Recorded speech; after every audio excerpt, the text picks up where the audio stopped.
Good morning everybody. How are you? I hope you are fine. Yes, let's start. जैसे कि कल के video में आपने देखा होगा कि हमने लेसन दूसरा जो है वर्ण वो पढ़ने के लिए चालू कर दिया था। उसकी थोड़ी रिवीजन करके हम आगे का पार्ट देख लेंगे। जैसे कि मैंने आपको कहा था वर्ण किसे कहते हैं। वर्ण जो हमारे मुंह से ध्वनि आती है, ध्वनि यानी आवाज आती है, साउंड आता है, वो एक स्वर और व्यंजन से बनकर कुछ वर्ड, कुछ सेंटेंस, कुछ शब्द होते हैं, उसे वर्ण कहते हैं। और वर्ण में स्वर और व्यंजन होते हैं। जैसे कि मैंने बोर्ड पर एग्जांपल के लिए आपको दिए हैं। वर्ण है जो हमारे मुंह से ध्वनि आती है, और ध्वनि क्या आती है, उसमें थोड़े स्वर और थोड़े व्यंजन रहते हैं। जैसे कि वर्ण स्वर और व्यंजन से मिला हुआ व्यंजन है, और व्यंजन स्वर और व्यंजन मिलके वर्णमाला बनती है। ये हमने कल के वीडियो में देखा था। अभी इसकी रिवीजन हो गई है। आई होप आपको समझ में आया है, क्योंकि अभी तक किसी ने मुझे व्हाट्सएप पे कुछ पूछा नहीं है। तो ये ध्यान में रखिए कि आपको व्यंजन क्या है और उसे मतलब कैसे इस्तेमाल किया जाता है लिखने के लिए, ये समझ में आया होगा। तो हम आज आगे का पार्ट देख लेंगे। जैसे कि स्वर और व्यंजन मिलके वर्णमाला बनती है। एग्जाम्पल के लिए मैं आपको कहना चाहती हूँ, अगर ये सिर्फ फूल है, क्या है ये, सिर्फ फूल है, बिखरे पड़े हैं, तो मैं इसे क्या कहूंगी, मैं सिर्फ इसे फूल ही कहूंगी, है ना। ये आपको फूल दिख रहे हैं तो आप इसे फूल ही कहेंगे। लेकिन जब मैं इसे एक धागे में बांध दूंगी तो आप इसे क्या कहेंगे, मैं तो इसे एक फूलों की माला कहूंगी। तो आप क्या कहते हैं इसे, यस, इसे जब ये फूल एक धागे में बनते हैं तो इसे फूलों की माला कहते हैं। उसी तरह जब अ से आ, जब मैं न्य तक अच्छी तरह, जैसे ये लेटर, ये स्वर और व्यंजन जिस क्रम से है उस क्रम से अगर मैंने लिखा तो उसे वर्णमाला कहते हैं। ठीक है, आई होप ये एग्जाम्पल सुनकर आपको समझ में आया होगा कि वर्णमाला किसे कहते हैं। एक बहुत जल्दी आपको समझ में आना चाहिए कि वर्णमाला क्या है, इसलिए मैंने आपको ये फूलों का एग्जाम्पल दिया है। तो चलो बुक में क्या है देख लेंगे। जैसे कि वर्ण जब व्यवस्थित क्रम में लिखे जाते हैं तब वर्णमाला बनती है। ठीक है, जिस तरह फूलों को मिलाकर एक सुंदर सी फूलों की माला बनती है, ठीक उसी तरह वर्ण को मिलकर वर्ण की माला बनती है। वर्णमाला में मुख्य दो रूप होते हैं, जैसे कि स्वर और व्यंजन। ठीक है, अब पे हम हमारा आज ये हो गया हमारी कल की रिवीजन। ठीक है, अभी हम देखेंगे पेज नंबर 4 पे क्या दिया है जो आज हम पढ़ने वाले हैं। हिंदी की वर्णमाला इस प्रकार है।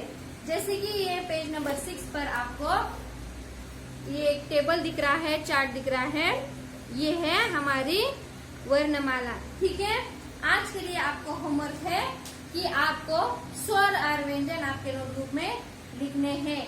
मुझे मालूम है कि आपको स्वर और व्यंजन बहुत अच्छी तरीके से आते हैं, क्योंकि आप जूनियर, सीनियर, फर्स्ट, सेकंड से पढ़ते आ रहे हैं। लेकिन एक बार आपको ये स्वर और व्यंजन आपके नोटबुक में लिखने हैं हिंदी के। ठीक है, ये आपका है होमवर्क आज का।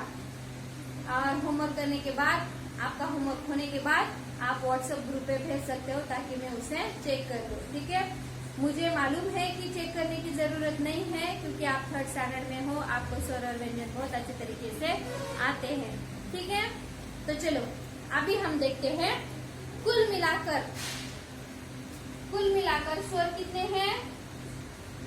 अगर आपने गिने तो स्वर हमारे 13 हैं। ठीक है, और अगर हमने क से न तक जो व्यंजन है वो गिने तो वो 33 है। और फिर आप आगे देख सकते हैं कि संयुक्त व्यंजन है और अगस्त व्यंजन है। तो सब मिला के 39, सब मिला के हमारे 39 हमारी वर्णमाला है।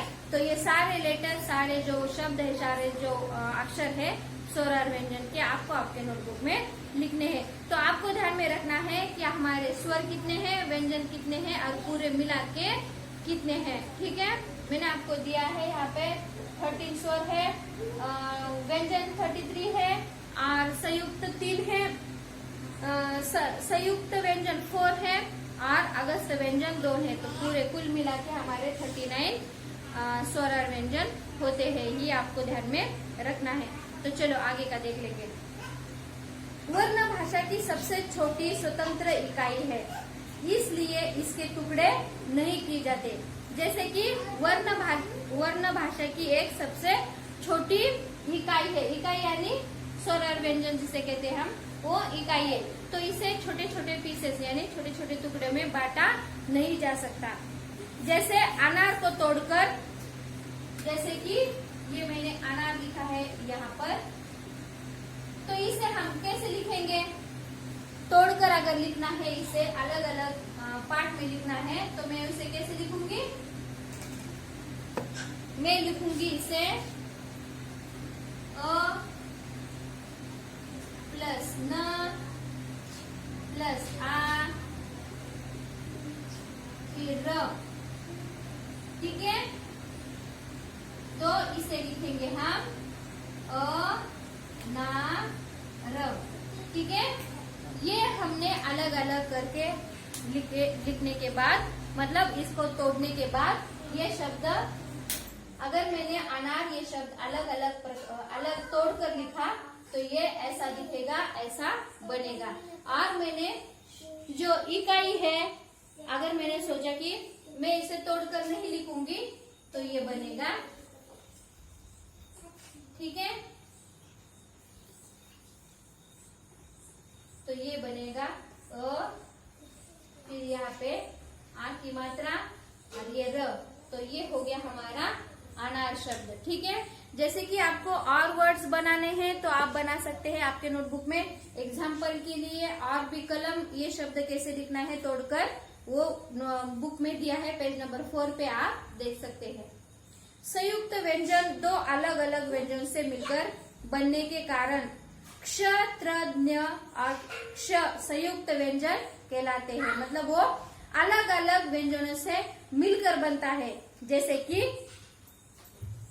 कि बुक में दिया है, आप देख सकते हो कि ये दो अलग अलग अक्षरों से मिलकर बना है, इसलिए ये संयुक्त है। ठीक है, फिर वर्ण का उच्चारण स्थान, यानी कि अगर एक स्वर और व्यंजन हमने मुंह से बोला तो वो किस प्रकार और कहाँ से उसका साउंड आ जाता है। कोई साउंड हम जब मतलब बात करते हैं या स्वर और व्यंजन मुंह से बोलते हैं, उसका ध्वनि आता है। तो कोई व्यंजन होते हैं वो सिर्फ नाक से साउंड आता है, मतलब उनका आवाज आता है, ध्वनि आता है, और कोई बहुत अंदर से बोलने पड़ते हैं। जैसे कि कौन से हमारे बॉडी पार्ट है जो हमारे स्वर और व्यंजन बोलते समय या बात करते समय यूज होते हैं। जैसे कि आप पिक्चर्स में देख सकते हो, पेज नंबर 4 पे पिक्चर भी आपके लिए दिया है।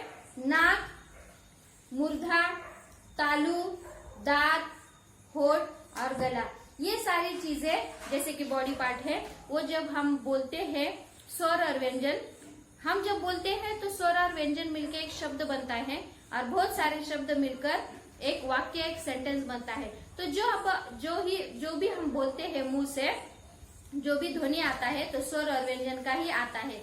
तो जो ये स्वर और व्यंजन बोलते समय हमारा कौन से बॉडी पार्ट यूज होते हैं बोलने के लिए, ये आपको ध्यान में रखना है। जैसे कि यहाँ पे पिक्चर दिखाया है, आप ध्यान से देख सकते हो कौन से बॉडी पार्ट को हिंदी में क्या कहते हैं।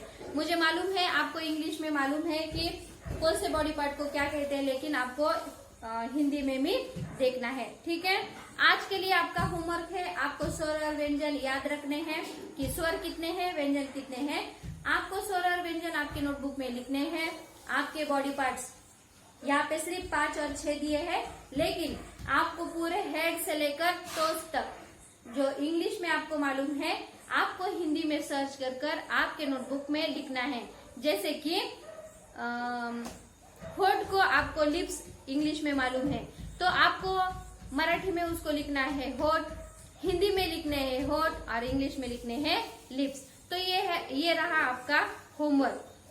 स्वर व्यंजन और बॉडी पार्ट्स आपको हिंदी में लिखने हैं। It is compulsory that you have to write these 2 questions in your notebook and you should send your homework on the WhatsApp group that I will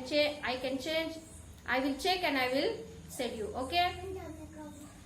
आज के वीडियो में इतना ही। आई होप आपको वर्ण और वर्णमाला किसे कहते हैं समझ में आया होगा। आज के लिए इतना ही, बाकी का हम कल की वीडियो में देखेंगे। तब तक के लिए टेक केयर, गुड बाय। और ध्यान में रखना है कि होमवर्क मुझे व्हाट्सएप पे आना चाहिए, ठीक है? Take care.